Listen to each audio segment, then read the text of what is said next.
ជំរាបសួរពុកម៉ែបងប្អូនទាំងអស់គ្នាត្រឡប់មកជួបគ្នាសារជាថ្មីជាមួយនឹងការព្យាករណ៍រាសីប្រចាំសប្តាហ៍គឺចាប់ពីថ្ងៃទី10រហូតដល់ថ្ងៃទី16ខែ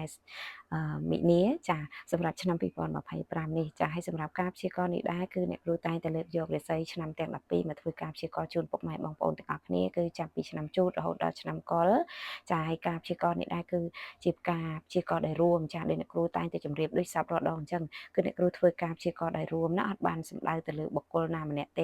ហើយក៏ការព្យាករណ៍នេះដែរគឺជាការព្យាករណ៍ដោយរួមចាអាចមានត្រូវអាចមានខុសមានល្អនិងអាក្រក់ហើយការព្យាករណ៍គេហៅថាជាជំនឿតាមបែបបុគ្គលណាបងប្អូនអាចជឿក៏បានមិនជឿក៏បានហើយបើសិនជាគិតថាវីដេអូរបស់អ្នកគ្រូល្អឬមានប្រយោជន៍បងប្អូនជួយ share ចែករំលែកបន្តទៀតផងណាចា៎ពេលដែលបងប្អូនចូលរួមទស្សនាកាន់តែច្រើនក៏ជាកម្លាំងចិត្តសម្រាប់អ្នកគ្រូដែរដែលមានគេហៅថាកម្លាំងចិត្តដើម្បីធ្វើវីដេអូថ្មីបន្ថែមទៀតអញ្ចឹងណាចាហើយសម្រាប់ថ្ងៃនេះដែរគឺយើងលើកយកឆ្នាំទាំង12ណាមកធ្វើការព្យាករណ៍ចាអញ្ចឹងឥឡូវនេះយើងចាប់ផ្ដើមពីឆ្នាំជូតទៅចាសម្រាប់លោកអ្នកដែលកើតឆ្នាំជូតនៅក្នុងសប្តាហ៍នេះផ្ទាល់ចារឿងដែលលោកអ្នកគិតដំបូងនោះគឺអាចថាក្នុងសប្តាហ៍នេះលោកអ្នកអាចថាគិតឃើញតែរឿងញ៉ាំចាចេះតែនឹកឃើញតែឃ្លាននេះឃ្លាននោះឃ្លានរបស់ឆ្ងាញ់ឆ្ងាញ់របស់ប្លែកប្លែកអញ្ចឹងទៅហើយក៏ចង់ទៅសាកល្បងរបស់ញ៉ាំថ្មីថ្មីដែលយើងអត់ធ្លាប់ញ៉ាំអីចឹងណាអញ្ចឹងសប្តាហ៍នេះឃើញថាលោកអ្នកអាចចំណាយលុយកាក់ទៅលើរឿងការញ៉ាំនឹងតែម្ដងចាហើយសម្រាប់រឿងលុយកាក់ឃើញថាសប្តាហ៍នេះល្អប្រសើរណាលោកអ្នកអត់មានអីជាបញ្ហាទេគឺមានប្រើប្រាស់នឹងចាយវាយបងដែលកំពុងមានបំណងចង់ទិញរបស់ទ្រព្យចូលនៅក្នុងសប្តាហ៍នេះក៏អាចមានឱកាសនឹងទិញចូលបានសម្រាប់ពាក់ព័ន្ធនឹងរឿងសុខភាពនៅក្នុងសប្តាហ៍នេះដែរសុខភាពរបស់លោកអ្នកដែលកើតឆ្នាំជូតឃើញថាលោកអ្នករឹងមាំល្អណាចាដោយសារលោកអ្នកដូចថាញ៉ាំ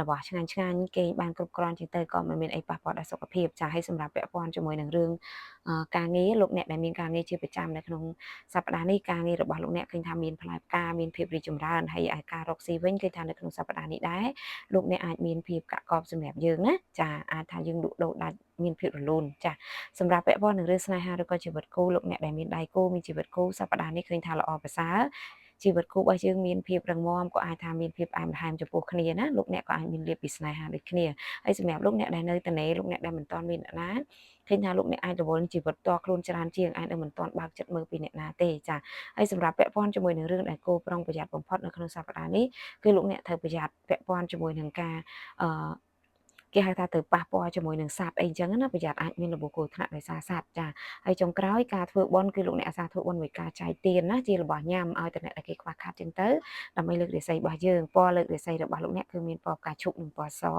លេខសំណាងរបស់លោកអ្នកគឺមានលេខ80ណាចាសម្រាប់តមកទៀតចូលដល់លោកអ្នកដែលកើតឆ្នាំឆ្លូវសម្រាប់លោកអ្នកដែលកើតឆ្នាំឆ្លូវនៅក្នុងសប្តាហ៍នេះផ្ទាល់ចាលោកអ្នកអាចមានអារម្មណ៍ថាលោកអ្នកធ្វើអីក៏អត់បានដូចចិត្តដែរដូចថារឿងដែលយើងគិតហ្នឹងយើងមានកម្រងមានផែនការរួចហើយស្រាប់តែដល់ពេលវេលាមួយវាត្រូវជាមានការរាំងស្ទះទៅជាមានការលើកពេលវេលាពេលអីចឹងឬក៏អាចថាអ្នកណាមួយសន្យាជាមួយលោកអ្នកអញ្ចឹងណាដល់ពេលវេលាដែលត្រូវណាត់ត្រូវជួបត្រូវគេហៅថាធ្វើកិច្ចសន្យាគេក៏សូមពន្យាពេលលើកពេលអញ្ចឹងទៅអាចនឹងមានការដូចថាលើកពេលសម្រាប់យើងនៅក្នុងសប្តាហ៍នេះណាអាសាជួបរឿងគេហៅថាពន្យាពេលនឹងតែម្ដងចាហើយសម្រាប់រឿងលុយកាក់វិញឃើញថាលោកអ្នកដើមសប្តាហ៍នេះរៀងតានតឹងតិចណាដូចថាយើងចេះតែរាំងស្ទះចេះតែមានការខ្វះខាតចូលដល់រៀងពាក់កណ្ដាលសប្តាហ៍យើងអាចរៀងល្អប្រសើររហូតដល់ចុងសប្តាហ៍តែម្ដងអញ្ចឹងរឿងលុយកាក់ឃើញថាអាចមានការចំណាយអាចចំណាយទៅលើគេហៅថាការទិញសម្ភារៈចំណាយទៅលើការធ្វើដំណើរអីផ្សេងៗគឺអាចមានសម្រាប់លោកអ្នកដែលកើតឆ្នាំឆ្លូវសម្រាប់ពាក់ព័ន្ធនឹងរឿងសុខភាពលោកអ្នកអាសាឈឺក្បាលនឹងចុករយតាមឆ្អឹងខ្នងតិចហើយមួយរយៈនេះណាចាសម្រាប់ពាក់ព័ន្ធជាមួយនឹងរឿងការងារឃើញថាការងាររបស់លោកអ្នកនៅក្នុងសប្តាហ៍នេះអាចមានការប្រែប្រួលច្រើនលោកអ្នកអាចថាបើសិនជាមានការណាត់ទៅសម្ភារណាត់ទៅជួបរឿងការងារអញ្ចឹងក៏អាចថាមានការលើកពេលធ្វើឲ្យការណាត់ជួបរបស់យើងអាចនឹងមានការប្រែប្រួលហើយបើលោកអ្នកដែលមានការងារជាប្រចាំឃើញថាមួយរយៈនេះការងាររបស់លោកអ្នកដូចថាចេះតែមិនសូវបាននៅនឹងមួយកន្លែងណាម្ដងទៅនេះម្ដងទៅនោះអីចឹងទៅចារឿងការងាររៀងហត់នឿយបន្តិចហើយសម្រាប់បងដែលជាអ្នករកស៊ីនៅក្នុងសប្តាហ៍នេះឃើញថាការរកស៊ីរបស់យើងអាចថាអត់សូវមានលំនឹងទេណាគេហៅថាឡើងចុះអញ្ចឹងណាចាសម្រាប់ពាក់ព័ន្ធជាមួយនឹងរឿងស្នេហាឬក៏ជីវិតគូនៅក្នុងសប្តាហ៍នេះត្រូវមានការប្រុងប្រយ័ត្នលោកអ្នកអាចមានគេហៅថាបញ្ហាប៉ះទង្គិចជាមួយនឹងដៃគូរបស់យើងហើយអាចថាបើសិនជាមានការប៉ះទង្គិចខ្លាំងលោកអ្នកអាចនឹងមានឱកាសត្រូវគេហៅថាឃ្លាតឆ្ងាយឬចាក់ចេញពីគ្នាចាអញ្ចឹងគូប្រយ័ត្នណាចាហើយសម្រាប់លោកអ្នកដែលនៅត្នេ ឃើញថាលោកអ្នកអាចនៅរងចាំអ្នកចាស់អាចមិនទាន់បើកចិត្តមើលអ្នកណាទេនៅក្នុងសប្តាហ៍នេះចាហើយសម្រាប់ពាក់ព័ន្ធជាមួយនឹងរឿងដែលគួរប្រយ័ត្នបំផុតនៅក្នុងសប្តាហ៍នេះគឺប្រយ័ត្នរឿងការបើកបរណាប្រយ័ត្នបើកបរខុសច្បាប់ល្មើសស្តុបល្មើសច្បាប់ទៅប៉ូលីសផាកប៉ូលីសចាប់អីនេះគឺអាចមានហើយចាចុងក្រោយការធ្វើបុណ្យគឺអាសាធ្វើបុណ្យជាមួយការបរិច្ចាគជាសម្លៀកបំពាក់ដែលយើងឈប់ប្រើណាឲ្យតែគេអ្នកខ្វះខាតដើម្បីលើករាសីរបស់យើងពណ៌លើករាសីរបស់លោកអ្នកគឺមានពណ៌ទឹកប៊ិចនិងពណ៌សលេខសំណាងរបស់លោកអ្នកគឺមានលេខ50ណា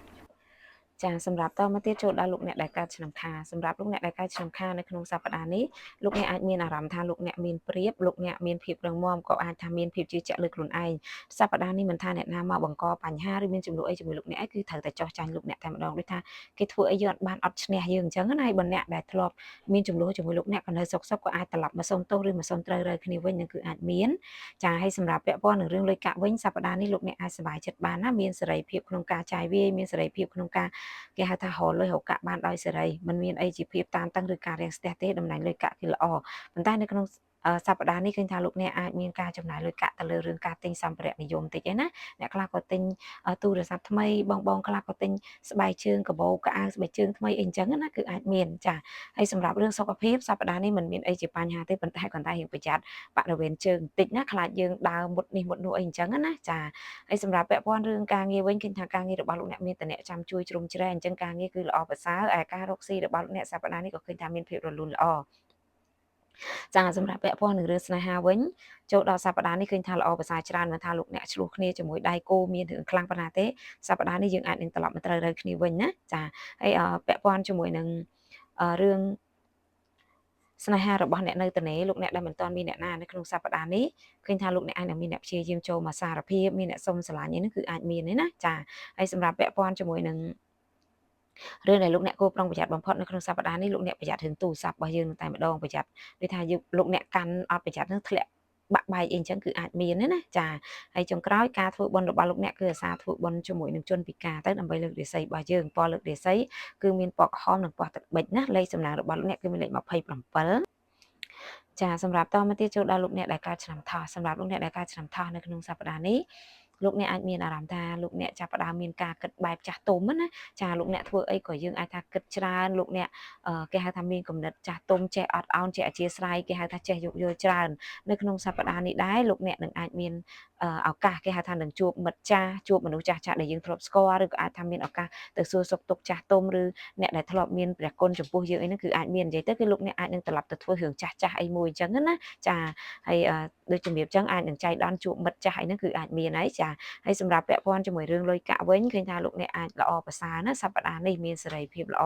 មានប្រើប្រាស់មានសម្រាប់ចាយវាយមានការជួយទំនុកបំរុងពីចាស់ទុំអីហ្នឹងគឺអាចមានចាហើយសម្រាប់ពាក់ព័ន្ធជាមួយនឹងរឿងសុខភាពឃើញថាលោកអ្នកអាចរឹងមាំល្អណាសប្តាហ៍នេះចាពាក់ព័ន្ធជាមួយនឹងរឿងការងារឃើញថាការងាររបស់អ្នកក៏អាចថាមានភាពរឹងមាំអាចនឹងមានភាពនឹងណចាហើយលោកអ្នកក៏អាចទទួលបានឱកាសថ្មីពីកន្លែងការងារហ្នឹងគឺអាចមានហើយពាក់ព័ន្ធនឹងការរកស៊ីឃើញថាមានលំនឹងជាធម្មតាមិនមានអីជាផលប៉ះពាល់ទេនៅក្នុងសប្តាហ៍នេះផ្ទាល់ចាហើយពាក់ព័ន្ធនឹងរឿងស្នេហាឬក៏ជីវិតគូដែរនៅក្នុងសប្តាហ៍នេះឃើញថាលោកអ្នកមានភាពចាស់ទុំជាងមុនក៏ចេះយកអធ្យាស្រ័យអញ្ចឹងមិនមានអីជាបញ្ហាទេណាចាហើយសម្រាប់លោកអ្នកដែលនៅតនេលោកអ្នកអាចមានឱកាសហើយគេហៅថានឹងបានជួបមនុស្សដែលត្រូវចិត្តមិនថាវ័យមិនថាឋានៈឬក៏អាជីពអីផ្សេងៗទេឃើញថាយើងប្រហាក់ប្រហែលគ្នាក៏អាចមានឱកាសបានជួបបានស្គាល់គ្នានិងអាចមានការចាប់ផ្ដើមស្នេហាថ្មីសម្រាប់លោកអ្នកណាចាពាក់ព័ន្ធជាមួយនឹងអឺរឿងដែលគួរប្រុងប្រយ័ត្នបំផុតចាសប្តាហ៍នេះលោកអ្នកត្រូវប្រយ័ត្នពាក់ព័ន្ធជាមួយនឹងការដែលលោកអ្នកដូចថាទៅអឺកន្លែងដែលគេមានការសាងសង់អីផ្សេងណាកុំព្យាយាមទៅឈរកន្លែងហ្នឹងចាព្រោះអាចខ្លាចមានគេហៅថាគ្រោះថ្នាក់ជាថាហេតុអីផ្សេងយើងត្រូវប្រយ័ត្នណាបើឃើញកន្លែងមានគេសាងសង់អញ្ចឹងយើងកុំទៅចិត្តតែម្ដងបើអាចតែជៀសបានគឺជៀសតែម្ដងទៅណាចាហើយសម្រាប់ចុងក្រោយការធ្វើបុណ្យរបស់អ្នកគឺសារធ្វើបុណ្យជាមួយចាស់ទុំរបស់យើងឲ្យបានច្រើនមិនថាជាមនុស្សប្រុសឬមនុស្សស្រីទេចាធ្វើបុណ្យមួយគាត់បានច្រើនដើម្បីជាការលើករាសីពណ៌លើករាសីរបស់អ្នកគឺមានពណ៌លឿងពណ៌សចាលេខសំណាងរបស់លោកអ្នកគឺមានលេខ92ណាចាសម្រាប់តមកទៀតចូលដល់លោកអ្នកដែលកើតឆ្នាំរោងសម្រាប់លោកអ្នកដែលកើតឆ្នាំរោងលោកអ្នកអាចមានអារម្មណ៍ថាលោកអ្នកដូចកំពុងជាប់ចំណងអីមួយអញ្ចឹងណាចាកំពុងតែគេហៅថាព្យាយាមស្រាយឯងប៉ុន្តែរបៀបថាអារម្មណ៍របស់យើងនៅតែជាប់ជំពាក់ហើយអាចតែមានអារម្មណ៍ថាយើងដូចស្រាយរឿងនឹងអត់ចេញសោះអញ្ចឹងនៅក្នុងសប្តាហ៍នេះមិនថាលោកអ្នកជាប់ជំពាក់ឬក៏អាចថាមានរឿងអីដែលជាប់ក្នុងចិត្តទេត្រូវព្យាយាមគេហៅថាគិតតាមសម្រួលហើយអាចថានឹងសម្លឹងឃើញច្រកចេញសម្រាប់ខ្លួនឯងណាបើគិតថាយើងតានតឹងពេកគិតមិនចេញអាចរកជំនួយរកអ្នកណាដែលអាចទុកចិត្តបានឲ្យគេជួយរកដំណោះស្រាយលោកអ្នក អាចនឹងមានច្រកចេញចាហើយសម្រាប់រឿងលុយកាក់វិញឃើញថាសប្តាហ៍នេះលោកអ្នកអាចព្យាយាមសំចៃច្រើនជាងមុនឃើញថាមិនហ៊ានចាយវាអីផ្ដេសផ្ដាសទេអញ្ចឹងក៏អាចធ្វើឲ្យលុយកាក់របស់យើងគេហៅថារៀងមានស្ថិរភាពល្អដែរចាមិនសូវជាមានបញ្ហាឲ្យយើងរបៀបថាផិតភ័យអញ្ចឹងណាចាហើយសម្រាប់ពាក់ព័ន្ធរឿងសុខភាពឃើញថាអត់អីទេលោកអ្នកអាចរឹងមាំល្អណាចាមើលពីការងារឃើញថាការងារអាចនឹងមានភាពល្អប្រសើរលោកអ្នកអាចនឹងមានការគេហៅថាណាត់ជួបការតំណាក់តំណងជាមួយនឹងមនុស្សថ្មីថ្មីអីគឺអាចមាននៅកន្លែងការងារនេះផ្ទាល់តែម្ដងឬក៏អាចថាកន្លែងការងារខ្លះអាចទទួលបានសមាជិកថ្មីយើងអាចនឹងមានអ្នកថ្មីចូលមកធ្វើការអីចឹងណានឹងមានការស្គាល់មិត្តថ្មីថ្មីចាហើយសម្រាប់ពាក់ព័ន្ធជាមួយនឹងការរកស៊ីវិញឃើញថាលោកអ្នកអាចទទួលបានការជួយជ្រោមជ្រែងអញ្ចឹងមិនថាមានបញ្ហាទេការរកស៊ីរបស់យើងនៅតែអាចបន្តដំណើរទៅមុខបានចាសម្រាប់ពាក់ព័ន្ធនឹងរឿងស្នេហាឬក៏ជីវិតគូចាលោកអ្នកត្រូវប្រយ័ត្នណាលោកអ្នកដែលមានដៃគូមានជីវិតគូរួចហើយត្រូវព្យាយាមយកចិត្តទុកដាក់ចំពោះដៃគូហាមលួចបែងចែកចិត្តលួចចាប់អារម្មណ៍អ្នកផ្សេងបើមិនចឹងទេអាចធ្វើឲ្យចិត្តយើងវាទៅជាមានគេហៅថាអារម្មណ៍ក្បត់ណាចាប្រយ័ត្នអាចមានគេហៅថាអារម្មណ៍បែងចែកដោយមិនដឹងខ្លួននឹងតែម្ដងអាចធ្វើឲ្យប៉ះទង្គិចដល់ជីវិតគូលោកអ្នកដែលនៅទនេលោកអ្នកមានឱកាសជួបមនុស្សដែលត្រូវចិត្តណានៅក្នុងសប្តាហ៍នេះចាពាក់ព័ន្ធជាមួយរឿងដែលគួរប្រុងប្រយ័ត្នបំផុតគឺលោកអ្នកត្រូវប្រយ័ត្នពាក់ព័ន្ធជាមួយនឹងការគេហៅថាទៅរួមហ៊ុនរួមទុនជាមួយអ្នកណាម្នាក់ក៏ដោយមិនថាអ្នកចំណូលថ្មីឬអ្នកចាស់ទេគឺប្រយ័ត្នតិចព្រោះអាចមានឱកាសខាតបង់ចាចុងក្រោយការធ្វើបុណ្យរបស់លោកអ្នកគឺអាសាធ្វើបុណ្យជាមួយនឹងការជួយចូលរួមកសាងណាតាមវត្តអារាមតាមអីចឹងទៅដើម្បីលើករាសីរបស់យើងចាជាបច្ច័យតិចតួចចឹងទៅចាហើយពណ៌លើករាសីគឺមានពណ៌សាច់ណាលេខសំណាងរបស់លោកអ្នកគឺមានលេខ74ចាសម្រាប់តមកទៀតចូលដល់លោកអ្នកដែលកើតឆ្នាំម្សាញ់សម្រាប់លោកអ្នកដែលកើតឆ្នាំម្សាញ់ដោយសារតែឆ្នាំនេះលោកអ្នកគឺឆុងឆ្នាំជន់ឆ្នាំខ្លួនឯងអញ្ចឹងអ្វីដែលប្រយ័ត្នបំផុតគឺរឿងសុខភាពនេះតតែម្ដងណាចាព្រោះងាយនឹងមានបញ្ហាសុខភាពហើយចាសម្រាប់នៅក្នុងសប្តាហ៍នេះលោកអ្នកដែលកើតឆ្នាំម្សាញ់លោកអ្នកឆុងជាមួយទឹកផងអញ្ចឹងប្រយ័ត្នមានរបួសគ្រោះថ្នាក់ដោយសារទឹកហើយនៅក្នុងសប្តាហ៍នេះលោកអ្នកត្រូវប្រយ័ត្នណាមិនថាមានអត់កំបាំងមានអីទេកុំព្យាយាមនិយាយឬក៏ទុកចិត្តអ្នកណាមិនអញ្ចឹងទេអាចមានឱកាសប្រយ័ត្នត្រូវគេហៅថាលាពណ៌ឬហែកហួរប្រខូចគេឈ្មោះយើងនេះឯងចាសម្រាប់ពាក់ព័ន្ធនឹងរឿងលុយកាក់វិញឃើញថាតម្លៃលុយកាក់របស់លោកអ្នកនៅក្នុងសប្តាហ៍នេះលោកអ្នកអាចមានគេហៅថាការបែងចែកការរៀបចំបានយ៉ាងល្អហើយនៅក្នុងសប្តាហ៍នេះឃើញថាលោកអ្នកអាចកំពុងតែព្យាយាមត្រៀមលុយដើម្បីយកទៅដោះស្រាយឬក៏បញ្ចប់បញ្ហាអីមួយអញ្ចឹងណាឃើញថាយើងអាចនឹងដោះស្រាយបានចាសម្រាប់រឿងសុខភាពលេខរបស់លោកអ្នកត្រូវប្រយ័ត្នបរិវេណពោះបន្តិចអាចនៅសុកចុកកាពះឈឺកាពះអីហ្នឹងគឺអាចមានចាហើយសម្រាប់រឿងការងារឃើញថាលោកអ្នកអាចមានឱកាសដោះស្រាយការងារបានយ៉ាងស្រួលចាឬក៏អាចថាយើងអាចមានច្រកចេញសម្រាប់រឿងការងារហើយនៅក្នុងឱកាសនេះនៅកន្លែងការងារក៏គួរប្រុងប្រយ័ត្នចំពោះតំណែងមនុស្សស្រីណាប្រយ័ត្នមានមនុស្សស្រីព្យាយាមគេហៅថាលួចចាក់ពីក្រោយខ្នងពាក់ព័ន្ធនឹងកន្លែងការងារនេះផ្ទាល់ចាហើយពាក់ព័ន្ធជាមួយនឹងការរកស៊ីនៅក្នុងសប្តាហ៍នេះការរកស៊ីរបស់អ្នកឃើញអាចមានឱកាសនឹងដំណើរការទៅមុខបានមិនថាបងដែលកំពុងមានបញ្ហាអីទេឬអាចតែកំពុងសម្លឹងរកការរកស៊ីថ្មីមុខរបរថ្មីនឹងអាចនឹងចាប់ផ្ដើមបានចាហើយសម្រាប់ពាក់ព័ន្ធជាមួយនឹងអឺរឿងស្នេហាឬក៏ជីវិតគូវិញគឺត្រូវប្រយ័ត្នណាអាចមានគេហៅថាពាក់ព័ន្ធរឿងជនទី3អាចមានអ្នកចូលមកលាបពណ៌ឬក៏អាចតែធ្វើឲ្យយើងយល់ច្រឡំចំពោះដៃគូនឹងគឺអាចមានអញ្ចឹងគួរប្រយ័ត្នណាចាហើយលោកអ្នកដែលនៅទនេក៏ប្រយ័ត្នមានរឿងខូចកេរ្តិ៍ឈ្មោះអាចនឹងជាប់ពាក់ព័ន្ធនឹងស្នេហាត្រីកោណនេះដែរចាសម្រាប់ពាក់ព័ន្ធជាមួយនឹងរឿងដែលលោកអ្នកគួរប្រុងប្រយ័ត្នបំផុតនៅក្នុងសប្តាហ៍នេះចាទី1គឺដូចជំរាបអញ្ចឹងលេខរបស់អ្នកគឺឆុងមួយទឹកហើយទី2គឺលោកអ្នកត្រូវប្រយ័ត្នពាក់ព័ន្ធជាមួយនឹងការធ្វើដំណើរពេលយប់ណាឃើញថាមិនសូវជាល្អសម្រាប់យើងទេហើយចុងក្រោយការធ្វើបុណ្យរបស់លោកអ្នកគឺសារធ្វើបុណ្យជាមួយនឹងចាស់ទុំរបស់យើងជាមនុស្សស្រីហើយមួយទៀតគឺបរិច្ចាគចាមិនថារបស់ប្រើប្រាស់សម្លៀកបំពាក់អីទេយើងអាចឈប់ប្រើបរិច្ចាគអីគេទៅដើម្បីលើករាសីរបស់យើងពណ៌លើករាសីរបស់អ្នកគឺមានពណ៌សាច់ចានិងពណ៌ប្រផេះណាលេខសំណាងគឺមានលេខ51ចាសម្រាប់តមកទៀតចូលដល់លោកអ្នកដែលកើតឆ្នាំមមីចាសម្រាប់លោកអ្នកដែលកើតឆ្នាំមមីនៅក្នុងសប្តាហ៍នេះផ្ទាល់ចាលោកអ្នកត្រូវប្រយ័ត្នទី1គឺអារម្មណ៍លោកអ្នកអាចមានអារម្មណ៍ឆេវឆាវឆាប់ខឹងអញ្ចឹងក៏អាចកកើតទៅជាចំនួនជាបញ្ហាផ្សេងហើយមួយទៀតនៅក្នុងសប្តាហ៍នេះបងដែលកើតឆ្នាំមមីត្រូវប្រយ័ត្នណាខ្លាចមានឱកាសទៅជាប់ពាក់ព័ន្ធនឹងច្បាប់រឿងក្តីក្តាមអញ្ចឹងត្រូវតែច្បាស់ថាមិនថាលោកអ្នកធ្វើអីគិតអីទេត្រូវតែគេហៅថាជារឿងដែលល្អនិងត្រឹមត្រូវបើសិនជាធ្វើរឿងដែលខុសអាចខុសច្បាប់អីហ្នឹងគឺអាចថានឹងមានបញ្ហាផ្លូវច្បាប់កើតឡើងភ្លាមណាចាហើយសម្រាប់រឿងលុយកាក់វិញឃើញថាសប្តាហ៍នេះលោកអ្នកមានអារម្មណ៍តានតឹងបន្តិចចាដូចថារៀងរាំងស្ទះអញ្ចឹងណាបវលអត់តន់អីចឹងទៅចាហើយសម្រាប់ពាក់ព័ន្ធជាមួយរឿងសុខភាពឃើញថាមិនសូវជាល្អទេអាចមានឱកាសជួបមុខពេទ្យអាចនឹងមានការណាត់ជួបទៅមន្ទីរពេទ្យអីហ្នឹងគឺអាចមានចាសម្រាប់ពាក់ព័ន្ធជាមួយរឿងការងារឃើញថាការងារត្រូវប្រយ័ត្នមែនតើណាអាចមានកំហុសមានចំនួននៅកន្លែងការងារឬក៏អាចថាបើធ្ងន់ខ្លះយើងអាចនឹងត្រូវមានការពមៀនការស្ដីបន្ទោសកាត់លុយកាត់កាក់អីហ្នឹងគឺអាចមានដែរចាឬក៏អ្នកខ្លះ អាចនឹងត្រូវបាត់បង់ការងារណាចាសម្រាប់ការរកស៊ីឃើញថាមានការរាំងស្ទះដែរនៅក្នុងសប្តាហ៍នេះមិនល្អប្រសើរទេចាសម្រាប់រឿងស្នេហាត្រូវប្រយ័ត្នពាក្យសម្ដីអាចមានរឿងរកាំរកោសអ្នកខ្លះក៏ទប់មិនជាប់ចឹងក៏អាចកើតទៅជាការប្តឹងផ្ដាល់លែងលះអីហ្នឹងក៏អាចមានអញ្ចឹងគួរតែប្រយ័ត្នណាចាហើយសម្រាប់លោកអ្នកដែលនៅត្នេគឺលោកអ្នកអាចថាគេហៅថាដាក់ភ្លើងក្រហមឲ្យខ្លួនឯងហើយមិនទាន់ហ៊ានបើកចិត្តមើលអ្នកណាទេអ្នកខ្លះក៏កំពុងនៅឈឺចាប់ខូចចិត្តជាមួយនឹងស្នេហាចាស់នៅឡើយទេណាចាសម្រាប់ពាក់ព័ន្ធជាមួយនឹងរឿងដែលគួរប្រុងប្រយ័ត្នបំផុតណានៅក្នុងសប្តាហ៍នេះគឺការសញ្ញាឯកសារផ្សេងៗចាលោកអ្នកអាចមានការទៅស្នើសុំទៅជួបខាងមន្ត្រីអីផ្សេងធ្វើលិខិតស្នាមផ្សេងគឺអាចមានអាចទៅសាលាឃុំសាលាសង្កាត់អីនេះគឺអាចមានណាចាប៉ុន្តែមុននឹងផ្តិតមេដៃមានសញ្ញាអីត្រូវមើលឲ្យបានច្បាស់ណាចាហើយចុងក្រោយការធ្វើបុណ្យរបស់លោកអ្នកគឺអាសាធ្វើបុណ្យជាមួយនឹងក្មេងឲ្យបានច្រើនណាដើម្បីលើករាសីរបស់យើងពណ៌លើករាសីរបស់លោកអ្នកចាគឺមានពណ៌ក្រហមនិងពណ៌ស្វាយចាលេខសំណាងរបស់លោកអ្នកគឺមានលេខ38ណាចាសម្រាប់តមកទៀតចូលដល់លោកអ្នកដែលកើតឆ្នាំមមែចាសម្រាប់លោកអ្នកដែលកើតឆ្នាំមមែនៅក្នុងសប្តាហ៍នេះដែរចាលោកអ្នកអាចកំពុងមានអារម្មណ៍មួយគឺកំពុងមានក្តីសម័យអាចកំពុងចង់ចាប់ផ្ដើមចង់ធ្វើចង់បានអីមួយចាអញ្ចឹងបើសិនជាលោកអ្នកចង់ធ្វើអីនៅក្នុងសប្តាហ៍នេះលោកអ្នកអាចមានឱកាសនឹងបានជោគជ័យប៉ុន្តែត្រូវប្រយ័ត្នណាក៏អាចពេលដែលលោកអ្នកចាប់ផ្ដើមចង់បានឬក៏ត្រូវការអីមួយអញ្ចឹងក៏តែងតែមានមនុស្សជាយាមចូលមកណែនាំឲ្យយើងធ្វើនេះធ្វើនោះអញ្ចឹងណាគេដឹងពីគោលដៅដែលយើងចង់បានអញ្ចឹងគួរប្រយ័ត្នឱកាសនេះបើលោកអ្នកចង់ធ្វើអីត្រូវជឿលើខ្លួនឯងកុំជឿអ្នកដទៃមិនចឹងទេអាចនឹងត្រូវគេកុហកចាហើយសម្រាប់រឿងលុយកាក់វិញឃើញថានៅក្នុងសប្តាហ៍នេះលោកអ្នកអាចមានសេរីភាពល្អមានប្រើប្រាស់នឹងចាយវាយបានចា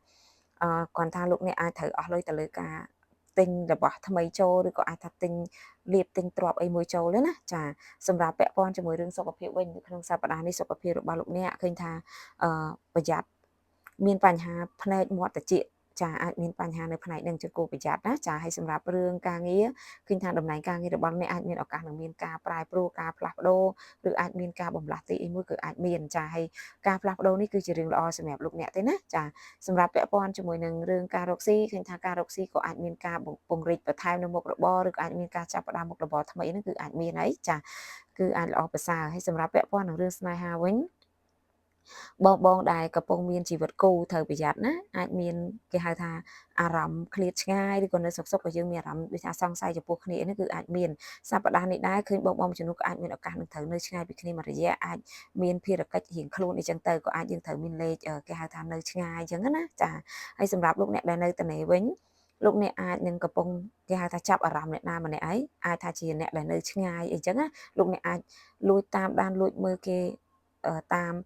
មប្រព័ន្ធ social media អីផ្សេងចឹងទៅចាចេះតែតាមដានពីគេក៏អាចកំពុងចាប់អារម្មណ៍ចំពោះគេនេះឯងចាហើយសម្រាប់ពាក់ព័ន្ធជាមួយនឹងរឿងដែលគួរប្រុងប្រយ័ត្នបំផុតសប្តាហ៍នេះលោកអ្នកត្រូវប្រយ័ត្នគឺរឿងរបស់ប្រើប្រាស់ប្រយ័ត្នមានបាត់របស់ណាចាចុងក្រោយការធ្វើបុណ្យរបស់លោកអ្នកគឺសារធ្វើបុណ្យដោយការបលែងសัตว์ដើម្បីជាការលើករាសីរបស់យើងណាពណ៌លើករាសីគឺមានពណ៌ទឹកប៊ិចលេខសំណាងរបស់លោកអ្នកគឺមានលេខ33ចាសម្រាប់តមកទៀតចូលដល់លោកអ្នកដែលកើតឆ្នាំវកសម្រាប់លោកអ្នកដែលកើតឆ្នាំវកនៅក្នុងសប្តាហ៍នេះចាលោកអ្នកអាចនឹងមានរឿងរីករាយចូលមកទីមួយអាចមានលៀបអាចមានដំណឹងល្អរឿងលុយកាក់អាចមានឱកាសទិញរបស់ទ្រព្យថ្មីចូលចាអញ្ចឹងសម្រាប់សប្តាហ៍នេះគេហៅថាជាសប្តាហ៍ដែលល្អសម្រាប់លោកអ្នកដែលកើតឆ្នាំវកណាចាហើយសម្រាប់ពាក់ព័ន្ធនឹងរឿងលុយកាក់ឃើញថាលោកអ្នកអាចសប្បាយចិត្តបានលោកអ្នកអាចមានឱកាសរកលុយរកកាក់បានចាយើងអាចមានលៀបសំណាងចូលមកចាហើយសម្រាប់ពាក់ព័ន្ធជាមួយរឿងសុខភាពអីក៏មិនមានអីជាបញ្ហាដែរណាបងដែលកំពុងឈឺស្កាត់អីក៏អាចជាសះស្បើយសម្រាប់ពាក់ព័ន្ធរឿងការងារឃើញថាការងាររបស់អ្នកគឺមានផ្លែផ្កាល្អអាចមានការរីកចម្រើនលោកអ្នកក៏អាចមានឱកាសទទួលបានគេហៅថាលៀបសំណាងពីការងារដូចគ្នាណាចាសម្រាប់ពាក់ព័ន្ធនឹងការរកស៊ីនៅក្នុងសប្តាហ៍នេះការរកស៊ីរបស់អ្នកឃើញថាមានភាពរលូនល្អអាចនឹងមានការរីកចម្រើនណាចាហើយពាក់ព័ន្ធរឿងស្នេហាវិញលោកអ្នកដែលមានដៃគូមានជីវិតគូលោកអ្នកអាចសប្បាយចិត្តបានលោកអ្នកអាចមានលៀបពីស្នេហាណាអាចនឹងមានលៀបធំទៀតចាហើយសម្រាប់លោកអ្នកដែលនៅត្នេវិញសប្តាហ៍នេះឃើញថាលោកអ្នកអាចរវល់រឿងការលុយច្រើនជាងណាអាចមិនទាន់ចាប់អារម្មណ៍អ្នកណាទេចាពាក់ព័ន្ធជាមួយរឿងដែលគួរប្រុងប្រយ័ត្នបំផុតសប្តាហ៍នេះហាមដាច់ខាតកុំឲ្យអ្នកណាខ្ចីលុយឬខ្ចីរបស់មិនចឹងទេលោកអ្នកអាចខាតបង់ចាហើយពាក់ព័ន្ធជាមួយនឹងរឿងអឺការធ្វើបុណ្យចាលោកអ្នកគឺអាសាធ្វើបុណ្យជាមួយក្មេងអាសាធ្វើបុណ្យមួយការបលែងសัตว์ឲ្យបានច្រើនទៅដើម្បីលើករាសីរបស់យើងណាពណ៌លើករាសីគឺមានពណ៌លឿងពណ៌មាសនិងពណ៌សលេខសំណាងរបស់អ្នកគឺមានលេខ40ចាសម្រាប់តមកទៀតចូលដល់លោកអ្នកដែលកើតឆ្នាំរកាណាសម្រាប់លោកអ្នកដែលកើតឆ្នាំរកានៅក្នុងសប្តាហ៍នេះលោកអ្នកត្រូវប្រយ័ត្នអាចមានអារម្មណ៍គេហៅថាគិតខុសឬក៏អាចថាយើងអាចនឹងមានការសម្រេចចិត្តខុសអីមួយអញ្ចឹងគួរប្រយ័ត្នលោកអ្នកអាចថាមុននឹងសម្រេចចិត្តឬគិតអីមួយទៅលើអ្នកណាម្នាក់ត្រូវ ឃើញឲ្យបានច្បាស់បើមិនចឹងទេលោកអ្នកអាចនឹងមានការយល់ច្រឡំចំពោះអ្នកណាម្នាក់អញ្ចឹងណាចាហើយសម្រាប់រឿងលុយកាក់វិញឃើញថាសប្តាហ៍នេះតំណែងលុយកាក់របស់លោកអ្នកអាចមើលទៅរៀងតានតឹងបន្តិចណាដូចថាយើងរកអីធ្វើអីចឹងវាដូចអត់បានដូចចិត្តអញ្ចឹងគួរតែប្រយ័ត្នហើយក៏ប្រយ័ត្នតិចដែរសប្តាហ៍នេះប្រយ័ត្នចាញ់បោកគេណាចាហើយសម្រាប់សុខភាពលោកអ្នកអាចអាសាឈឺក្បាលឬឈឺភ្នែកតិចហើយមួយរយៈនេះយើងគួរប្រយ័ត្នប្រយែងពាក់ព័ន្ធនឹងរឿងការងារវិញឃើញថាមួយរយៈនេះការងាររបស់អ្នកមានអ្នកចាំមើលបំណាំចាប់កំហុសច្រើនអញ្ចឹងគួរតែប្រយ័ត្នបន្តិចណាចាហើយសម្រាប់ពាក់ព័ន្ធនឹងការរកស៊ីវិញឃើញថាលោកអ្នកអាចកំពុងស្រឡឹងមើលការមុខរបរឬក៏អាជីពអីថ្មីចឹងទៅចាប៉ុន្តែគួរប្រយ័ត្នតិចដែរការចាប់ផ្ដើមនៅមុខរបរអាជីពថ្មីនៅក្នុងសប្តាហ៍នេះគឺត្រូវសិក្សាស្វែងយល់បានច្បាស់មុនចឹងទេអាចប្រយ័ត្នខាតបង់ណាចាសម្រាប់ពាក់ព័ន្ធជាមួយនឹងឬស្នេហាវិញចាតំណែងស្នេហារបស់លោកអ្នកនៅក្នុងសប្តាហ៍នេះគួរប្រយ័ត្នព្រោះអាចមានគេហៅថាការសង្ស័យការអត់ទុកចិត្តគ្នាឬអាចថាមានការមើលបំណាំគ្នានោះគឺអាចមានចាអញ្ចឹងគួរប្រយ័ត្នប្រយែងណាហើយសម្រាប់អ្នកកើតសិនវកាគឺដាច់ខាតគឺហាមលួចបែងចែកចិត្តឲ្យអ្នកណាណាចាសម្រាប់ពាក់ព័ន្ធជាមួយនឹងឬស្នេហារបស់អ្នកនៅតនេវិញចាលោកអ្នកដែលមិនទាន់មានអ្នកណាគេថាសប្តាហ៍នេះលោកអ្នកអាចកំពុងលួចពេញចិត្តអ្នកណាម្នាក់ប៉ុន្តែគាត់ថាមិនទាន់ហ៊ានចូលទៅសារភាពឲ្យគេដឹងអញ្ចឹងណាចាហើយសម្រាប់ពាក់ព័ន្ធជាមួយនឹងរឿងដែលគួរប្រុងប្រយ័ត្នបំផុតសប្តាហ៍នេះដែរគឺលោកអ្នកត្រូវប្រយ័ត្នចំពោះតំណែងមនុស្សភេទប្រុសចាអាចនឹងព្យាយាមចូលមកគេហៅថាចង់បានផលប្រយោជន៍ជាមួយពីយើងចឹងប្រយ័ត្នណាចាហើយចុងក្រោយការធ្វើបុណ្យរបស់លោកអ្នកគឺសារធ្វើបុណ្យវិជនពិការទៅដើម្បីលើករាសីពណ៌លើករាសីរបស់លោកអ្នកចាគឺមានពណ៌ប្រផេះចានឹងពណ៌ឈាមជ្រូកណាចាលេខសំណាងគឺមានលេខ45ចាសម្រាប់តមកទៀតចូលដល់លោកអ្នកដែលកើតឆ្នាំចចាសម្រាប់លោកអ្នកដែលកើតឆ្នាំចនៅក្នុងសប្តាហ៍នេះឃើញថាលោកអ្នកអាចមានអារម្មណ៍សុបាយចិត្តច្រើនដោយថាលោកអ្នកទទួលបានការលើកទឹកចិត្តការផ្ដល់ក្តីស្រឡាញ់ភាពកក់ក្ដៅនេះគឺថាមនុស្សជុំវិញខ្លួនអាចគេហៅថាយកចិត្តទុកដាក់ចំពោះលោកអ្នកច្រើនអញ្ចឹងសប្តាហ៍នេះលោកអ្នកអាចមានអារម្មណ៍គេហៅថាទទួលបានសេចក្តីសុខពីអ្នកចិត្តខ្លួនណាចាលុយកាក់វិញតំណែងលុយកាក់របស់អ្នកសប្តាហ៍នេះដូចជាមិនមានអីជាភាពតានតឹងទេលោកអ្នកអាចមានគេហៅថាប្រើប្រាស់សម្រាប់ចាយវាយមានការជួយជ្រោមជ្រែងអញ្ចឹងឃើញថាមានសេចក្តីសុខណាជាមួយនឹងរឿងលុយកាក់ដូចគ្នាចាសម្រាប់សុខភាពឃើញថារឹងមាំល្អមែនតើសប្តាហ៍នេះណាចាហើយសម្រាប់មើលពីរឿងការងារវិញឃើញថាការងាររបស់លោកអ្នកនៅក្នុងសប្តាហ៍នេះមានការជួយជ្រោមជ្រែងគ្នាទៅវិញទៅមកលោកអ្នកអាចមានការធ្វើការងារជាក្រុមក៏អាចមានឱកាសថ្មីលទ្ធផលថ្មីសម្រាប់រឿងការងារដែរចាពាក់ព័ន្ធជាមួយនឹងការរកស៊ីវិញនៅក្នុងសប្តាហ៍នេះដែរការរកស៊ីរបស់អ្នកឃើញថាមានភាពរលូនដូចគ្នាណាចាហើយសម្រាប់បើមើលពីរឿងស្នេហាឬក៏ជីវិតគូវិញសប្តាហ៍នេះតំណែងជីវិតគូរបស់លោកអ្នកគឺល្អប្រសើរណាលោកអ្នកអាចមានគេហៅថាសេចក្តីសុខមានតែការយល់ចិត្តមើលគេហៅថាមើលថែគ្នាបានយ៉ាងល្អណាចាហើយសម្រាប់ពាក់ព័ន្ធនឹងលោកអ្នកដែលនៅតនេឃើញថាសប្តាហ៍នេះក៏អាចមានឱកាសជួបមនុស្សដែលយល់ចិត្តដែរចាហើយសម្រាប់ពាក់ព័ន្ធជាមួយរឿងដែលគួរប្រុងប្រយ័ត្នបំផុតនៅក្នុងសប្តាហ៍នេះគឺលោកអ្នកត្រូវប្រយ័ត្នពាក់ព័ន្ធជាមួយរឿងរបស់មុតស្រួចបន្តិចណាប្រយ័ត្នអាចមានរបួសមុតនេះមុតនោះអាចមានឈាមចេញពីសាច់ដែរចាហើយចុងក្រោយការធ្វើបុណ្យរបស់អ្នកគឺសារធ្វើបុណ្យជាមួយការជួយតាមមន្ទីរពេទ្យដើម្បីលើករាសីរបស់យើងណាពណ៌លើករាសីគឺមានពណ៌ស្វាយនិងពណ៌ក្រហមលេខសំណាងរបស់អ្នកគឺមានលេខ67ណាចាសម្រាប់តមកទៀតចូលដល់ឆ្នាំចុងក្រោយគឺជាឆ្នាំកូនពៅណាលោកអ្នកដែលកើតឆ្នាំកុលនៅក្នុងសប្តាហ៍នេះរឿងដែលគួរប្រយ័ត្នគឺពាក្យសម្ដីការនិយាយស្ដីរបស់អ្នកអាចនាំគេហៅថាបញ្ហាឬមានចំនួនដល់ខ្លួនអញ្ចឹងមិនថាលោកអ្នកនិយាយអីថាអីទេបើសិនជាមិនចាំបាច់កុំព្យាយាមអាចថាយើងនិយាយឲ្យបានតិចអញ្ចឹងណាចាបើមិនអញ្ចឹងទេវាអាចងាយនឹងកើតបញ្ហាចាព្រោះដោយសារពេលដែលយើងចាប់ផ្ដើមមានគេហៅថាការឆុងរឿងពាក្យសម្ដីនេះជួនកាលពាក្យខ្លះយើងធ្លាប់និយាយតែគេអត់ខឹងតែពេលដែលយើងចាប់ផ្ដើមគេថាលេខរបស់យើងត្រូវមានបញ្ហាយើងនិយាយទៀតវាទៅជានាំរឿងនាំរ៉ាវដល់យើងអញ្ចឹងណាចាគួរប្រយ័ត្នហើយសម្រាប់ពាក់ព័ន្ធជាមួយនឹងរឿងលុយកាក់វិញឃើញថាសប្តាហ៍នេះតំណែងលុយកាក់លោកអ្នកអាចគេហៅថាមានភាពហត់នឿយច្រើនត្រូវប្រឹងត្រូវខំជាងមុនទើបអាចមានប្រើប្រាស់នឹងចាយវាយបានហើយសម្រាប់នៅក្នុងសប្តាហ៍នេះគឺប្រយ័ត្នរឿងសុខភាពមែនតើណាលោកអ្នកអាចត្រូវមានបញ្ហាអស់លុយដោយសាររឿងសុខភាពហ្នឹងអញ្ចឹងគួរប្រយ័ត្នប្រយែងជាពិសេសលោកអ្នកត្រូវប្រយ័ត្នពាក់ព័ន្ធជាមួយនឹងបញ្ហារឿងកាពះពោះវៀនអីហ្នឹងចាអាចទៅជាបញ្ហាចុកពោះរាកក្អួតអីហ្នឹងគឺអាចមានណាចាហើយសម្រាប់ពាក់ព័ន្ធជាមួយនឹងរឿងការងារវិញនៅក្នុងសប្តាហ៍នេះការងារលោកអ្នកត្រូវប្រយ័ត្នកុំចិត្តក្តៅបើមិនចឹងទេអាចមានចំនួនអាចមានគេហៅថាការប៉ះពាល់ពាក្យសម្ដីយ៉ាងធ្ងន់ជាមួយនឹងថ្នាក់លើច្បាយនេះឬម្ដុំការងារនេះដែរអញ្ចឹងគួរប្រយ័ត្នប្រយែងហើយសម្រាប់បើលោកអ្នកដែលដូចថាធ្លាប់មានចំនួនមានបញ្ហាអីនៅកន្លែងការងារត្រូវប្រយ័ត្នតិចដែរនៅសុកអាចថាអ្នកដែលធ្លាប់មានបញ្ហាមួយយើងគេក៏ត្រឡប់មកធ្វើល្អនិយាយល្អជាមួយយើងណាប៉ុន្តែគេអាចនឹងគិតរឿងមិនល្អឬអ្នកខ្លះក៏អាចព្យាយាមប្រើនៅគេហៅថាមុនខ្មៅផ្សេងមកធ្វើល្អដើម្បីយករបស់ស្មុគគ្រោកមកដាក់ឲ្យយើងនឹងធ្វើឲ្យយើងមានបញ្ហាដែរអញ្ចឹងគួរតែប្រយ័ត្នហើយពាក់ព័ន្ធជាមួយនឹងការរកស៊ីវិ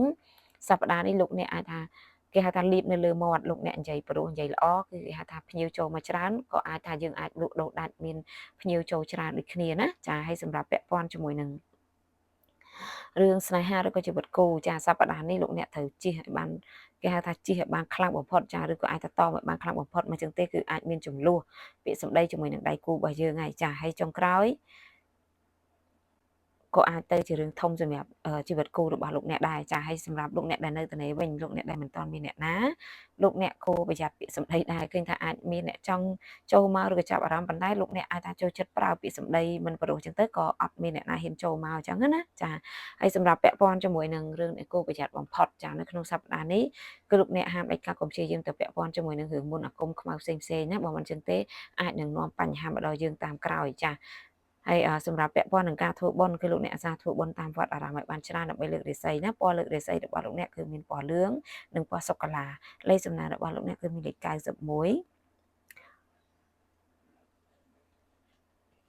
ចាអញ្ចឹងសម្រាប់រាសីឆ្នាំទាំង12ចាគឺយើងមានតែប៉ុណ្្នឹងទេចាអញ្ចឹងក៏សូមអរគុណសម្រាប់ពុកម៉ែបងប្អូនទាំងអស់គ្នាណាដែលបានចំណាយពេលវេលាដ៏មានតម្លៃរបស់បងប្អូនតាមដានក៏ដូចជាគាំទ្រចំពោះអ្នកគ្រូចាកុំភ្លេចជួយ share ជួយ subscribe Channel YouTube ក៏ដូចជាជួយចែករំលែកវីដេអូនេះទៅបងប្អូនយើងបន្តទៀតផងចាអញ្ចឹងក៏សូមអរគុណសូមជម្រាបលាជួបគ្នានៅវីដេអូក្រោយទៀតណាអរគុណច្រើន